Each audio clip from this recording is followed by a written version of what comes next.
колледжінде оқып жүргенде жүкті болып қалады. Бұл хабарды естігеннен кейін жігіті сырт айналыпты. Содан бері ұшты күйлі жоқ. Жігіттеріміз, балаларымыздың жүгенсіздігінен, олардың ешқандай жауапкершілігі жоқтығынан, істеген ісін мойнымен көтермей, барлық ауыртпашылықты қыз балаға арта салып, өз жанын ғана ойлап, осылай жауапкершіліктен қашқаны жанымызға аядай батады. Жазықсыз сәбиді алдырып тастау деген Раушанның тіпті ойына да кіріп шықпапты. Ай күні жеткенде Таразда тұратын нағашы әпкесінің үйінде босанған ол, қызы 2 айлық болғанда аналар үйіне қоныс аударған. Қазір 10 айлық кішкентай Айша аяғын апыл-тапыл басып жүре бастады. Раушан, қыздың атында жақсы қойыпты Айша деп. Раушан, келе ғой. Атын кім қойды Айша деп? Өзім мам. Ау? Өзім мамам. Мамаң қойды ма? Анаң білуші ме еді негізі? Негізі білуші едім. Неге онда үйде емессің? Неге үйде жүрген жоқсың? Осыдан 9 жыл бұрын әкем қайтыс болған. Содан өзімнен үлкен ағам бар. Білмейді ол. Білмейді? Әке орындағы әкем деп, все-таки ер бала ғой. Намысын айтеді, көрші бар, туыс бар. Бетіне баспасын. Кейін біледі ғой, бірақ кішкене өз аяғыма өзім тұрып алайын. Сосын барып кейіннен біле жатар оғанға дейін. Білмей ақ қойсын деді. Анаң біледі? Анам біледі.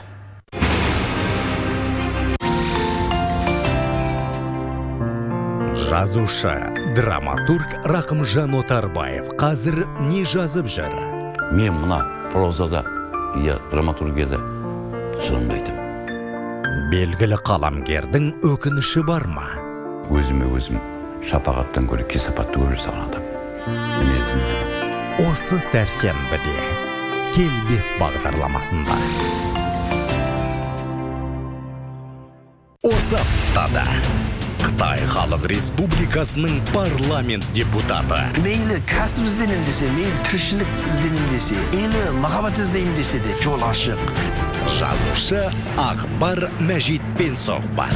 Қытайдағы қазақтар, солардың бәрі Қазақстанға көшіп келу керек деп айғайлайтын қызуқанды ағайындарымыз бар. Жазушы ретінде осыған пікіріңізді білгім келеді. Әрі Қытайдың парламентінің депутаты ретінде. Сіз не дейсіз? Осы аптада. Мен енді өтірік айтпай-ақ қояйын, шешем құшақтап жатып көрген кезім болған жоқ. Ән әлемін тербеген дала қызы. Осы күні маған Айжұлдыз айтады, мама, мен папасыз өмірімді елестете алмайым дейді.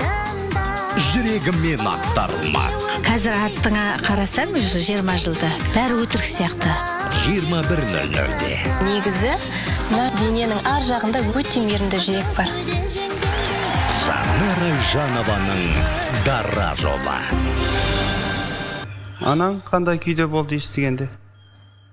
Негізі білгенде ол жігітпенен 6 жыл жүрдім ғой мен. 6 жыл? 6 жыл жүрдім. 6 жыл?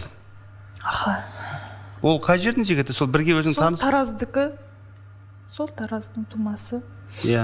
Фамилиясын айтпай ақ қойшы, атын айтасаш, мүмкін ол. Аты кім? Болат. Болат? Ол өзі Болат емес, сол жүрегі Болат жігіт болып тұр ғой оның. Содан аяғың ауыр болып қалғанын білдің? Білдім. Айттың Болатқа, біле ме? Айттым, айттым.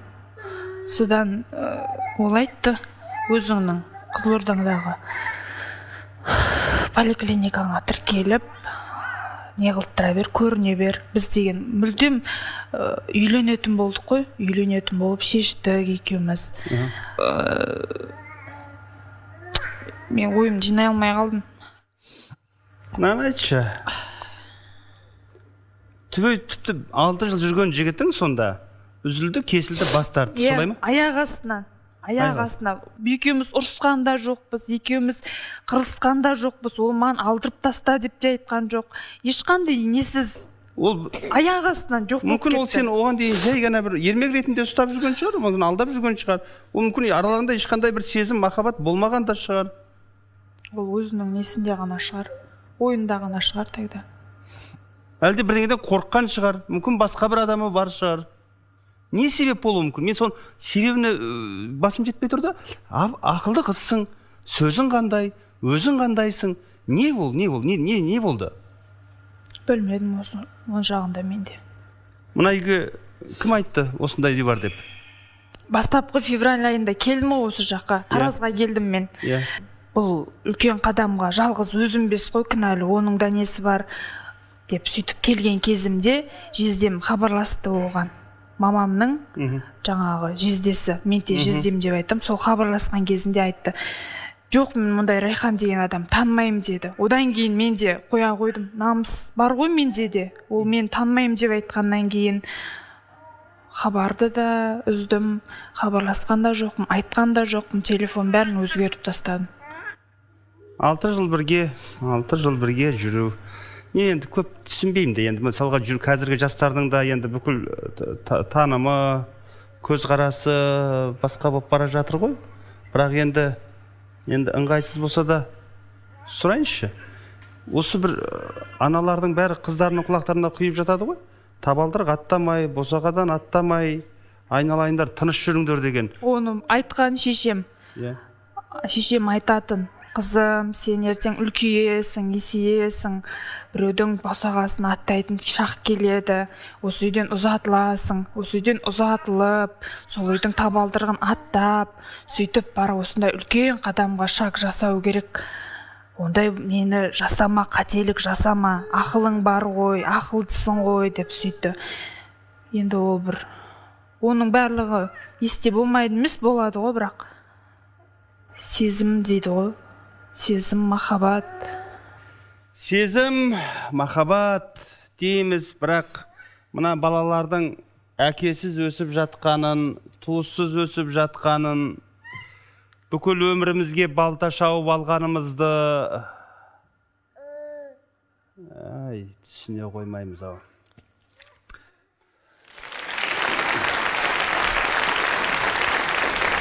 Мұхамеджан бауырым отыр. Жалпы осы мәселеге әркез үн қосып жүресіз. Әлеуметтік желіде болсын, әртүрлі отырыстарда, жиындарда болсын, осы мәселеге көп көңіл бөлесіз. Түпкі себебі неде? Неге осылай біз махаббат сезім деп, бір жеңіл, бір қасиетті, бір киелі ұғымға бір өте жеңіл қарайтын болдық? Жастық дәурен бәріміздің басымыздан өтті ғой. Сондықтан көп нәрсе таныс. Көп жігіттермен, қыздармен әңгімелесе келе, олардың түпкі көкірегіндегі сырын естіп жүрміз, біліп жүрміз. Себеп бар, салдар бар. Қазіргі біздің көріп отырған аналар үйі, ол жердегі жүрегі толық тыныштық таппай отқан ана, әкесіз өсіп жатқан бала, бұл салдар. Негізгі себеп ол қоғам арқылы туындайтын және отбасы арқылы туындайтын себептер. Қазақ деген керемет, дәстүрлі төрінде әжесі отырған, әжесінің оң тізесінде қызы отырған, қызын абыроймен шығарып салуды үлкен мәртебе көретін халық едік. Біз бүгін міне сол 70 жыл жүргізілген зұлым саясаттың нәтижесін көріп отырмыз. Бұл қоғам арқылы, дәуір кезең арқылы туындаған себеп. Себебі дәуірлердің тоқыған проблемасын жылдар шеше алмайды. Жылдардың қалыптастырған проблемасын күндер шеше алмайды. Біз соған душар болып отырмыз. Екінші, жекелеген тұлғалардың жоқтығынан, яғни айбынды әкенің жоқтығынан, алдартын ойлайтын терең дана аналардың аздығынан біз осы нәрсеге душар болып отырмыз. Мәселен, мына екі қарындасымыздың да әңгімесін тыңдай отыра, тәп-тәуір жақсы отбасынан шыққанын көріп отырмыз. Бірақ кейбір себептер ақырына дейін орындалмаған кезде бәрібір түпкі нәтиже дұрыс болмай шығады екен. Мәселен, жаңа мына Райхан қарындасымыз айтып отыр: анам ақылдысың ғой, сен табалдырық аттамай арыңа бекем бол, үйден ұзатып шығарып саламыз деген бір тәтті армандарды айтқан екен. Бірақ неге қарындасымыз осы жағдайға душар болды? Бұның бірнеше себептері бар. Бірінші себебі, мына Майк Тайсонның айтқан бір керемет сөзі бар еді. мен көшеде жалаңаш немесе жартылай жалаңаш кетіп бара жатқан қызды көріп, оның үйінде намысы толық еркектің жоқтығын білем деген екен да. Яғни біз қыздарымызды қызғанатын әкелер менен қыздарымыздың қайда жүріп, қайда тұрғанын қадағаламайтын ағалары бар қоғамда өмір сүріп жатырмыз.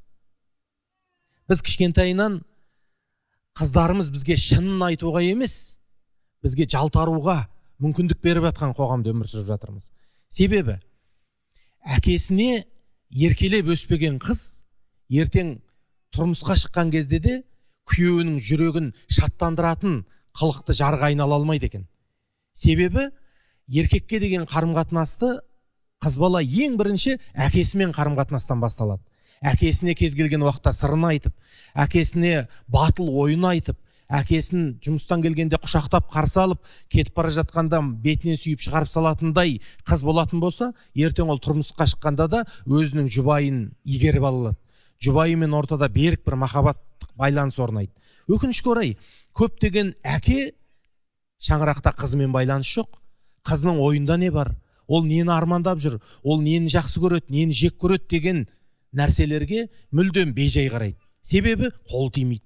Себебі ол нәрсеге қабілетті емес, немесе ол нәрсені қажет деп те таппайтын әкелер мен ағалар бар. Жалпы қыздың үйден ұзап шыққаннан кейінгі адаспауы, немесе оның арандап қалмауы, алданып қалмауы оның үйінде отырған әке менен ағалардың мойнындағы жауапкершілік.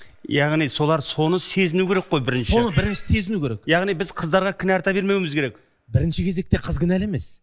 Қызды ұзатып салып отырған әке мен аға кінәлі. Мынаңғы. Бірақ көп жастар, оның ішінде мысалы мен сұрайын, Дархан отыр дүйсеніп, көбіне қыздардың өзін кінәлайды. Солай ғой. Енді мен өзімнің ойымды айта кетейін. Мұхамеджан ағамызға қосыламын мен. Мен өзім әйел затын қатты құрметтейтін азаматпын. Қарындастарымызға қарап мен кәдімгідей неғып отырмын. Ешқандай мұңаюдың қажеті жоқ бұл жерде ше. Қазір бұндай заманымызда қазір бұндай көп. Тек қана аналар үйінде ғана емес, үйінде туып отқандар көп қой қазір. Сондықтан да қазір екі жігіттің басы қосылса қыз туралы әңгіме айтады ғой. Рас оны мойындау керек. Сондықтан да мен жаңағы аналарымыз бар, әпкелеріміз бар, қарындастарымыз бар. Мен қыз балаға ешқашанда кінә таға алмаймын негізі. Өзім де бойдақпын, әлі өзім үйленген жоқпын. Енді нешеге келді жасың? 28-ден. 28-ге? Бұл енді проблеманың екінші шеті. Екінші шеті. Сен тыныш жүрсің ба? Енді әрине. Бізде ақыл бар ғой, Құдайға шүкір. Ақыл бар? Мәдениет ортасында жүргеннен кейін. Жалпы ер азамат бір 21-22-ден арысы 23-тен аспау керек деп ойлаймын. Үміт ханым отыр осында, мәдениет қайраткері. Мені сіңілілеріңіз бүгінгі тағдырына тақырыптың қарап отырсыз. Сөзіне қарасақ өте тамаша, аналар үйі деген, бірақ енді ішіне үңілсек өте ауыр тақырып. Осы қара көз қыздарымыз қамқорлық қалатын үйі бар екен деп, қалай болса солай жүріп, ақыр бізді асырайтын, баламызды бағатын жер бар екен деп, емен-еркін жүруге де болмайды деп ойлаймын. Енді біз қазақ елі еліңді жөндегің келсе бесігіңді түзе дей ма? Жаңа қыздар айтып жатыр да, дәрігерге барғанда мен келешегімді ойладым дейді. Алдырып тастаған жоқпын, өйткені мен келешекті әлде сәби сүйгім келеді, ана сүйгім келеді дейді. Осындай келешекті ертерек ойласа екен деп ойлаймын да қыздар. Осындай жолға бармай. Бірақ енді әркімнің тағдыры әр басқа. Сондықтан да ертерек ойланса қыздарымыз. Айтуға оңай. Мына нәрсені айтайықшы. Мынаны қараңыздар. Мұхамеджан мырза керемет дүние айтты. Бұл бір кәдімгі мейірімге бөленген отбасылардағы әке мен ағалардың өзінің қызы мен қарындасымен арасындағы бір қарым-қатынасты айтты. Біз осыны көп айтпаймыз, шынында да айту керек екен. Бұрын қызға байланысты қалай? Қызға 40 үйден тыйым. Ол енді сол дәстүрге негізделген тыйым еді. Қазір жоқ. Қазір нақты жоқ. Әр отбасы, әр ата-ана өзінше тәрбиелеп жатыр. Өкінішке қарай бізді тәрбиелеп жатқан әртүрлі фильмдер, кинолар, ғаламтордан көретін әртүрлі еліктеушіліктер, соның салдарынан біздің қыздарда бір моральдық ұстаным, рухани діңгек, қыз баланың өзінің бір қағидалары дейтін дүниелер жоқ. Бейсеке, бір нәрсені тағы да қосып айтуға болады. Жалпы енді көп қарындастарымыз отыр ғой студияда. Бұл көбеймесе азаймауы мүмкін. Себебі оған факторлар көп. Қазақстанның өзінде 700 мың баланы 300 мың ана әкесі асырап отыр екен қазіргі статистика бойынша. 60 мың әке анасыз жалғыз баланы асырап отыр екен. Яғни 1 миллион қасіретті тағдырлар өмір сүріп жатыр. Кейбір кездің өзінде қарасаң, бір қызың тұрмысқа шығам десе, немесе ұлыңа келін іздейтін болсаң, әуелі сұрақ әке-шешесі кім екен дейді.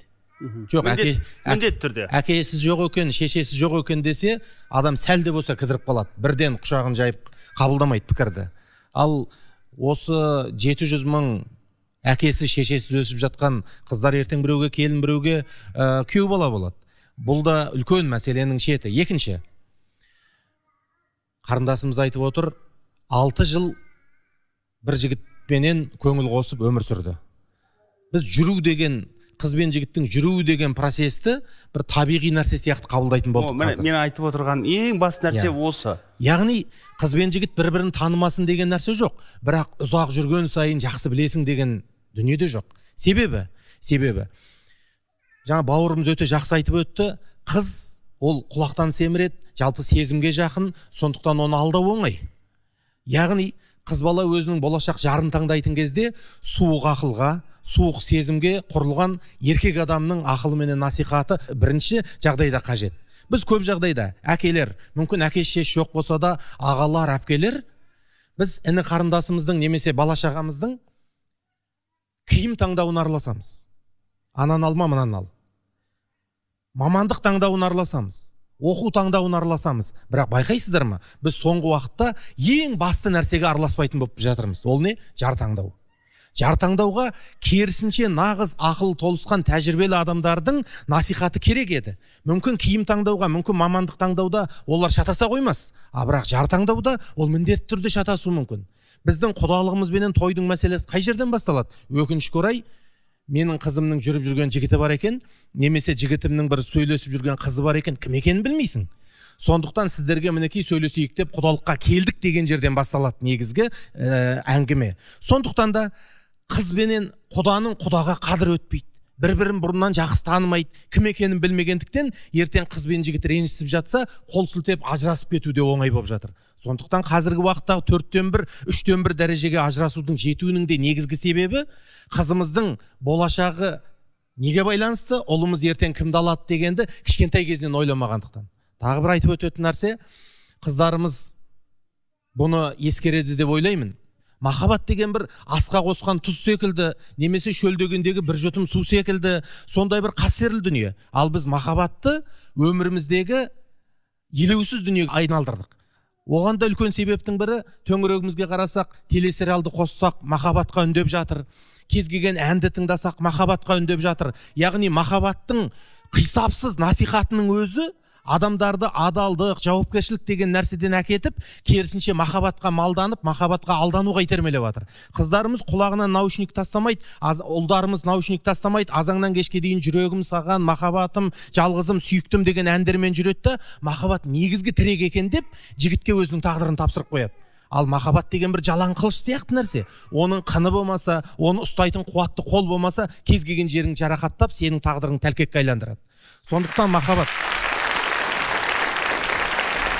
мына қарындастарымыздың да тағдырындағы ең үлкен осы бір келеңсіз нәрсеге себеп болған нәрсе ол ұстанымсыз махаббат, яғни қорғаусыз махаббат. Ал бағанан бері айттық, қыздар деген бір бриллиант, жауһар, сондай бір маржан сияқты нәрсе. Бір пашка теңгемізді көрінген жерге тастамаймыз, ал бірақ сырласа алатын, сұхбаттаса алатын, жаны көркем, ақылы сау қыздарымызды сондай бір қараусыз тастай саламыз.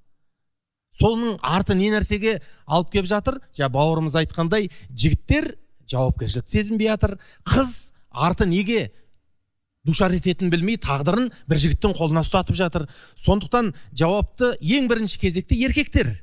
Екінші кезекте қыз бала өзінің тағдырына, кәдімгі өзінің көзінің қарашығын сақтағандай қатты жауапкершілікпен қарау керек деп есептеймін.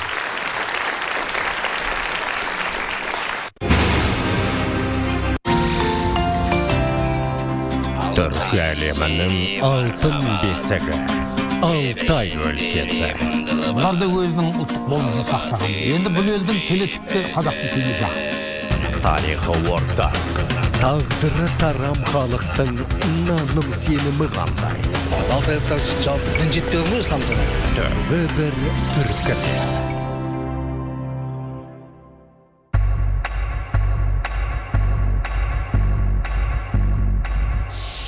Күннің басты оқиғалары, өзекті тақырыптар, шынайы ақпараттар,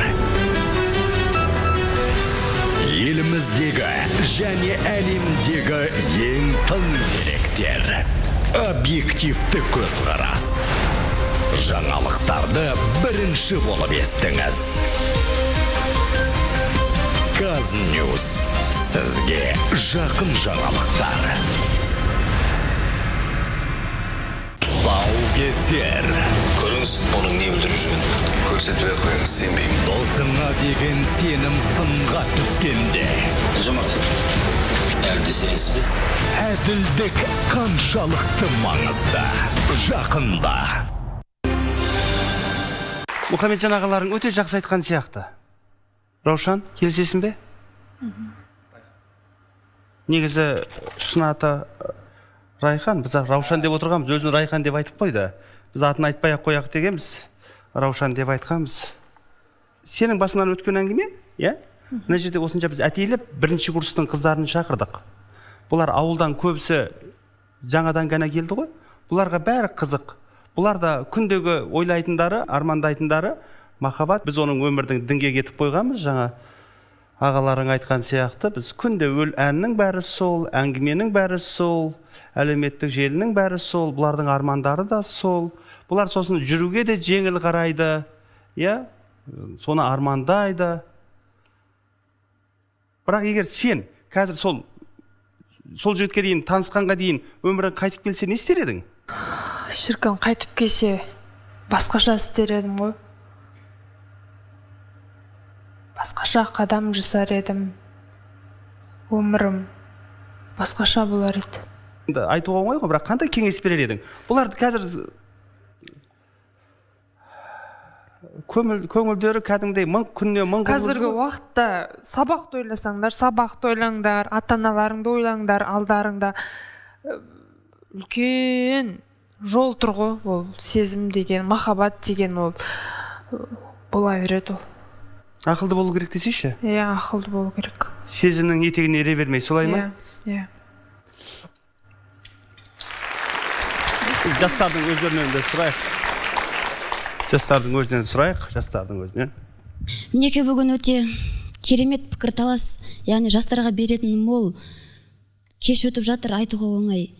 Міне біз қазір екі әпкемізді көріп, шынымды айтсам менің жүрегім жылап отыр. Бұл әпке сияқты тағы да қыздар өте көп қой мына өмірде. Мен айтатыным, барлық біз сияқты жастар сезінсе екен, болашақта өздерінің ана болу, әке болуын сезінсе екен деймін. Қазіргі сіздердің айтып отырған ақыл кеңестеріңіз өте біздің ақылымызға ақыл, ойымызға ой қосты. Сіздерге көп рахмет. Бүгінгі тақырыпта өте тамаша, өйткені бұлар бізге, мына жас қыздарға, бізге өзімізге тікелей байланысты. Мысалға, жақсы үйден тәрбие алып келген қыз жаман ортаға тап болса, яғни достарын жақсы жолда болмаса, ол да оған әсер етеді. Демек, оның ортасына да байланысты деп ойлаймын. Сол себепті қыздар әрдайым біріншіден өзінің елінің, өзінің сол туған ауылының айнасы болып табылады. Сол себепті қыз балдар әрқашан өзінің абыройын ойлау керек, ата-анасын ойлап жүру керек. Әр адамның бойындағы өзінің ар-ұяты, имандылық деген асыл қасиетке байланысты деп ойлаймын. Сонда адам алды-артын ойласа, жүрегінде иман болатын болса, ар-ұят болатын болса, ол бұндай шалыс қадамға бармайды деп ойлаймын. Кез келген адам өзі өмірде қателесем, осында қиындыққа душар болам деп өмір сүрмейді ғой. Тағдыр болғаннан кейін адамның өмірінде түрлі оқиға болады. Соның шешімі ғой бұл жерде. Енді бұның шешімі ол әке ретінде сезініп, келіп, баласына үнемі қамқорлық жасап тұрса, міне сол. Болды, сен қабылдайсың, қарсы емессің? Әрине. Раушан, сенші? Не жоспар, не арман, не мақсат? Қыз кезіңде бар еді ғой бүкіл өзінің арман мақсаттары, не болды солар? Алдағы мақсатым қызымды, өзімнің қателігімді жібермейтіндей жақсылап тәрбие беріп, өзім жетпеген кешірім сұрап кесе, мүмкін осы хабарды көргеннен кейін, мүмкін басқа уақытта түсінер, қайтып кеп жатса, не істейсің? Білмеймін оны. Мүмкін кешіру керек шығар. Білмеймін. Мен енді сөздің арасында айта кетейін. Бәріңіз тәрбие дедіңіздер, өте жақсы. Бір ғана нәрсе бар. Бұзбайтын нәрселер, ережелер, қағидалар бар. Сол нәрсе қазір өте солқылдақ болып тұр. Яғни табалдырық аттамай, табалдырық аттағанша арыңды сақта дей ма? Ол сақталу керек. Осы нәрсе бостау болды. Міне. Ол егер өліммен тең дейтін болатын болса, қыздар мүлде басқаша қарайтын еді. Өте жеңіл қараймыз. Мұның аяғы бұзылған тағдырдар, миллионға жуық балалардың ата-анасыз өсіп жатқаны, жетім баланың жүрегіндегі жара ешқашан жазылмайды. Раушанның қызын, жаңа арманын, қызымды аман-есен жеткізу дейді ғой. Бала дейтін өмірдің мәні, өмір дейтін баланың қызығы. Ол керемет жауһар қымбат дүние. Біз соны кез келген жерге, кез келген бір өзіне жауапкершілік алмайтын адамның қолына бере салмауымыз керек. Бұл енді ашқан кісілерге Алла сауаптан жазсын, бірақ бұл шарасыз шаңырақтар ғой. Шарасыздықпен келгендерді паналататын шаңырақтар.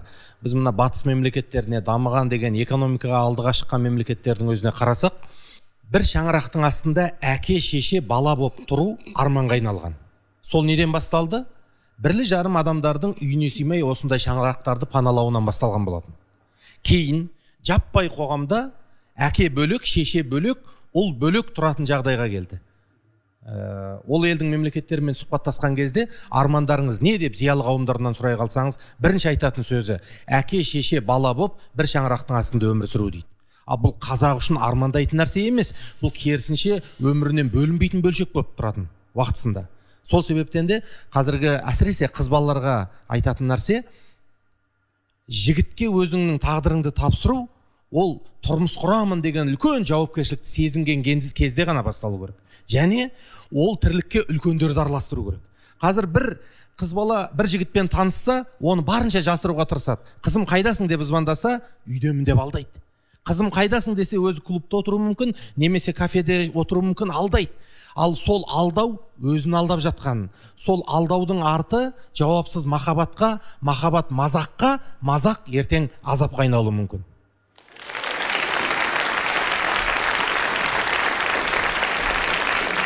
Аналар үйін ашып, осындай қыздарға қамқор болып жатқан кәсіпкер жігіттерге бір жағы алғыс айтуымыз керек шығар. Өйткені шында да далада қиналып қалсаңдар, ол балаларды жетімдер үйіне өткізіп тастасаңдар мүмкін қиын болар еді.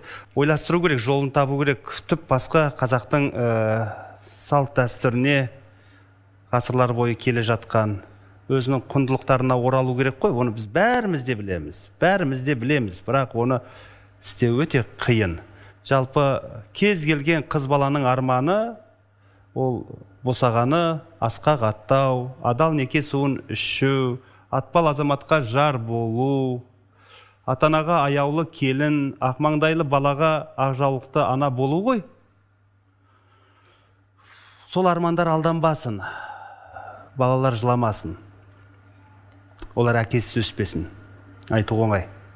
Аман сау болыңыздар.